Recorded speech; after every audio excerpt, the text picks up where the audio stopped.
নমস্কার বন্ধুরা, নিয়ে চলে এসেছি নতুন একটি চাকরির খবর নিয়ে। রাজ্যে ওয়েস্ট বেঙ্গল পুলিশের সাইবার ক্রাইম ব্রাঞ্চে কিছু পোস্টে নিয়োগ বিজ্ঞপ্তি প্রকাশিত হয়েছে।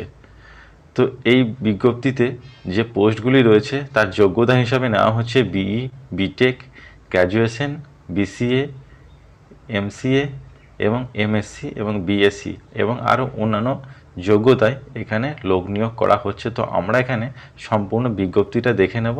তো আমরা এখানে দেখতে পাচ্ছি যে পোস্টগুলি এখানে রয়েছে সেগুলি হচ্ছে যথাক্রমে data entry operator, software support personal এবং তার সঙ্গে আরও রয়েছে system administrator, software developer, security and network administrator, senior software developer. এই পোস্টগুলি যথাক্রমে টেম্পোরারি এবং কন্ট্রাকচুয়াল বেসিস এখানে হবে, অর্থাৎ আপনার এই যে পোস্টটি কন্ট্রাকচুয়ালভাবে নেওয়া হবে।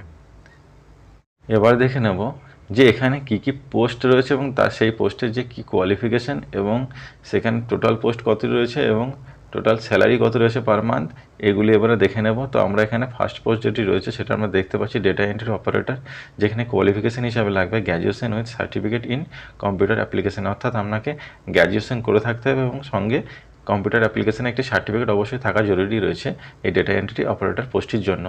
তো এরপর দেখে নেব এই ডেটা এন্ট্রি অপারেটরের পোস্টে টোটাল ভ্যাকান্সি রয়েছে 11টি এবং এখানে 16,000 টাকা পার মান্থ স্যালারি আপনাকে দেওয়া হবে। এবং পরবর্তী যে সেটা আমরা এখানে দেখতে পাচ্ছি সফটওয়্যার সাপোর্ট পার্সোনাল, অর্থাৎ সফটওয়্যার সাপোর্ট পার্সোনালের যে যোগ্যতা এখানে দেওয়া রয়েছে সেগুলি আমরা বলবো পিজি ডিসিএ অথবা BSc computer science, BCA DOEACC S level course of 3 years duration or equivalent from recognised university. অর্থাৎ এই যে যোগ্যতাগুলি এখানে দেওয়া রয়েছে যে কোনো একটি যোগ্যতা আপনার থাকা দরকার এই সফটওয়্যার সাপোর্ট পার্সোনাল এই পোস্টটির জন্য। এবং এখানে নাম্বার অফ পোস্ট আমরা এখানে দেখতে পাচ্ছি টোটাল 25টি পোস্ট এখানে রয়েছে এবং এখানে আপনাকে 21,000 টাকা পার মান্থ স্যালারি দেওয়া হবে।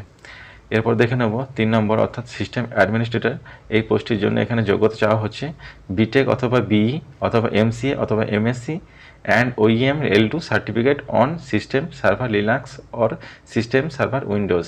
অর্থাৎ এখানেও এই যে অ্যারো দেওয়া রয়েছে যে কোনো একটি যোগ্যতা আপনাদের এখানে লাগবে এই সিস্টেম অ্যাডমিনিস্ট্রেটর পোস্টের জন্য এবং এখানে ভ্যাকান্সি দেওয়া রয়েছে একটি এবং 29,000 টাকা পার মান্থ স্যালারি এখানে দেওয়া হবে।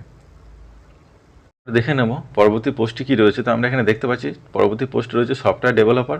তো এর ক্ষেত্রে যে যোগ্যতাটি লাগবে এখানে দেওয়া রয়েছে যে first class MCA or first class MSc in IT অথবা computer science or first class BE in IT or computer science or first class BTech in IT or computer science with skill in software design.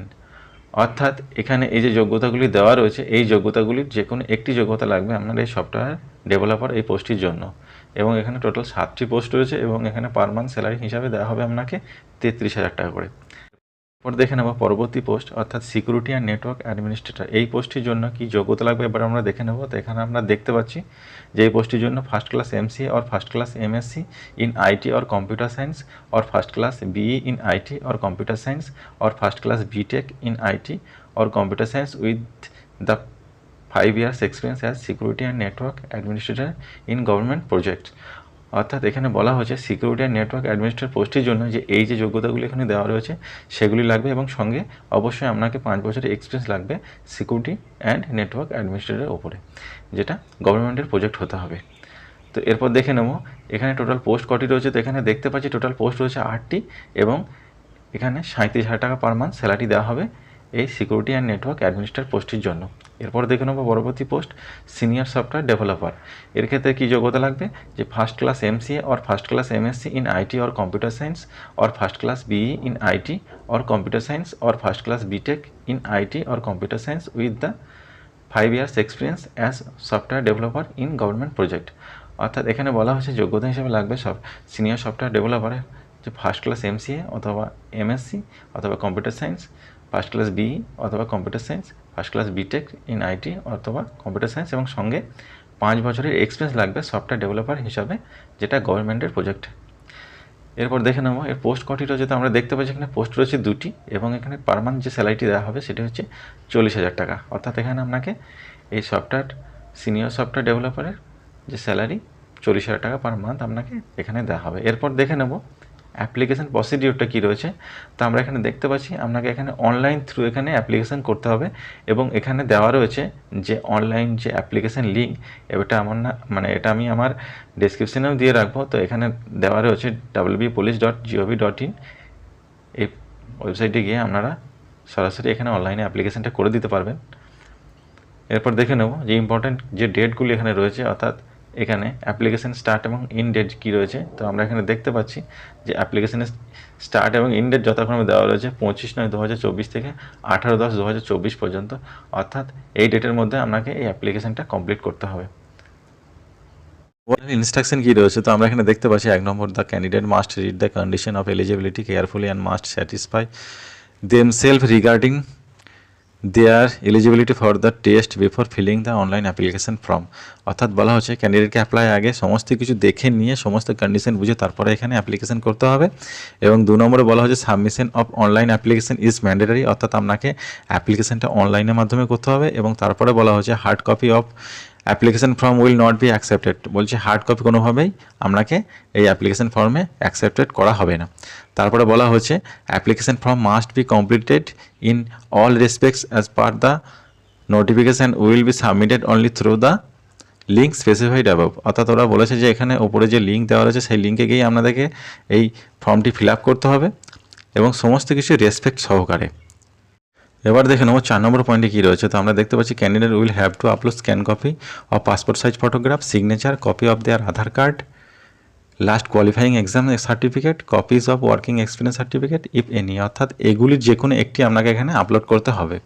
এবার চলে আসবো 5 নম্বরে। 5 নম্বরে দেওয়া রয়েছে all incomplete application form will be সামারলি rejected, অর্থাৎ এখানে যদি আপনি কোনো ইনকমপ্লিট রেখে দেন কোনো অ্যাপ্লিকেশন ফর্ম, তো সেক্ষেত্রে আমরা এই ফর্মটিকে বাতিল ঘোষণা করা হবে। এবং 6 নম্বরে দেখতে পাচ্ছি print out of online application should be kept by the candidate for future reference, অর্থাৎ আপনাকে এই অনলাইন অ্যাপ্লিকেশানে প্রিন্ট আউট আপনার কাছে রেখে দিতে হবে, যার ফলে পরবর্তী প্রয়োজন হতে পারে। এবার দেখে নেব 7 নম্বর পয়েন্টটি কী রয়েছে। তো আমরা এখানে দেখতে পাচ্ছি no application can be submitted after the last date, অর্থাৎ লাস্ট ডেটের পর কোনোভাবে আর অ্যাপ্লিকেশন এখানে সাবমিট করা যাবে না। এবং 8 নম্বরে রয়েছে no fees has to be paid by the candidate for this examination, অর্থাৎ কোনো ক্যান্ডিডেটকে এক্সামের জন্য কোনো ধরনের ফি প্রদান করতে হবে না। এবং 9 নম্বরে দেখতে পাচ্ছি the candidate has to pass each of the qualifying step separately, online test অথবা রিটেন টেস্ট অথবা প্র্যাকটিক্যাল টেস্ট অথবা ইন্টারভিউ ইটিসি, অর্থাৎ বলা হচ্ছে যে ক্যান্ডিডেটকে প্রতিটি পোস্টের জন্য আলাদা করে আপনাকে অনলাইন টেস্ট অথবা রিটেন টেস্ট অথবা প্র্যাকটিক্যাল টেস্ট অথবা ইন্টারভিউ আলাদাভাবে হবে। এবার দেখে নেব 10 নম্বর পয়েন্ট কী রয়েছে। তো এখানে দেখতে পাচ্ছি the candidates are required to being a photo identity card along with their print out of online call letter on the day of examination. No candidate will be allowed to appear in the examination or interview whose call letter is not issued by the cyber crime wing West Bengal, অর্থাৎ এখানে বলা হয়েছে আপনি যেদিন interview অথবা exam দিতে যাবেন সেদিনকে অবশ্যই আপনার কাছে একটা ফটো আইডেন্টিটি, অর্থাৎ আধার কার্ড অথবা প্যান কার্ড অথবা ড্রাইভিং লাইসেন্স বা অন্যান্য যে প্রুফ রয়েছে আইডেন্টি, সেই প্রুফ একটা আপনাকে নিয়ে যেতে হবে এবং তার সঙ্গে আপনার কল লেটার নিয়ে যেতে হবে। এক্সাম দেওয়ার যে কল লেটার অনলাইন, সেই কল লেটারটার সঙ্গে আপনাকে নিয়ে যেতে হবে, তবেই আপনি এখানে এক্সাম দিতে বা ইন্টারভিউ দিতে পারবেন। এরপর বলা হচ্ছে 11 নম্বরে যেটা দেখতে পাচ্ছি যে all the communication will be made through the website of cyber crime wing West Bengal, এবং এখানে দুটি ওয়েবসাইট দেওয়া রয়েছে যে আপনাদের যদি কোনো ধরনের কোয়ারিজ থেকে থাকে তো এই ওয়েবসাইটে গিয়ে আপনারা সেই কোয়ারিজগুলি করতে পারেন। যেমন এখানে দেওয়া আছে প্রথমটি www.cybercrimewing.wb.gov.in এবং আরেকটি দেওয়া রয়েছে যে ওয়েস্ট বেঙ্গল পুলিশের www.wbpolice.gov.in, এই ওয়েবসাইটে গিয়ে আপনাদের কোনো কোয়ারিজ থাকলে সেটা করতে পারেন। এবং 12 নম্বর যেটা আমরা দেখতে পাচ্ছি no TA will be paid to the candidates for appearing at the examination etc, অর্থাৎ বলা হচ্ছে এই এক্সামের জন্য কোনো ধরনের টিএ এখানে দেওয়া হবে না। তো বন্ধুরা, আমার এই ভিডিওটা যদি আপনাদের ভালো লেগে থাকে অবশ্যই আমার চ্যানেলটিকে সাবস্ক্রাইব করবেন, লাইক করবেন এবং শেয়ার করবেন এবং অবশ্যই আমার চ্যানেলের পাশে থাকবেন। ধন্যবাদ।